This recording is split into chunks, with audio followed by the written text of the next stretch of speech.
Ano ang mas pipiliin mo? Pag-aartista o edukasyon? Ang pagpili sa pagitan ng pag-aartista at edukasyon ay nakadepende sa personal na layunin, hilig at pangmatagalang pananaw sa buhay. Kung pipiliin ko ang edukasyon, ito ay makapagbibigay ng matatag na pundasyon. Ang edukasyon ay isang pangmatagalang puhunan.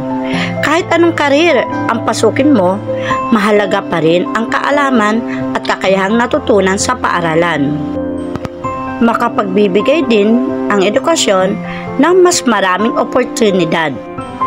Kapag may natapos ka na kurso, mas madali ka makakahanap ng trabaho, hindi lang sa bansa kundi pati sa abroad.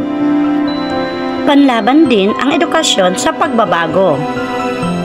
Ang industriya ng pag-aartista ay hindi palaging sigurado. Pwedeng sumikat ka ngayon pero mawala rin bukas. Sa edukasyon, dala mo ang talino habang buhay. Kung pag-aartista naman ang iyong pinili, ito ang mga benepisyo. Makapagbibigay ito ng makapangyarihang plataporma.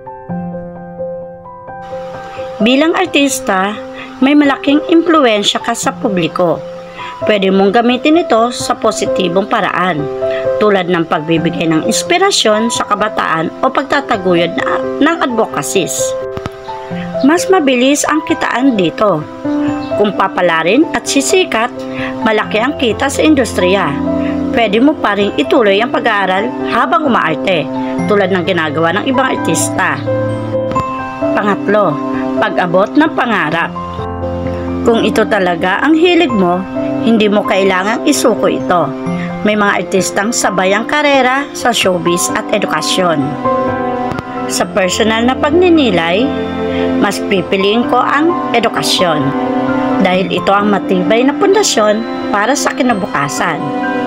Pwede ka namang pumasok sa pag-aartista habang ipinagpapatuloy ang pag-aaral.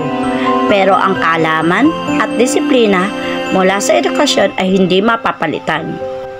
Ikaw, alin ang pipiliin mo? Maraming salamat sa pakikinig mo kay Ma'am Flores.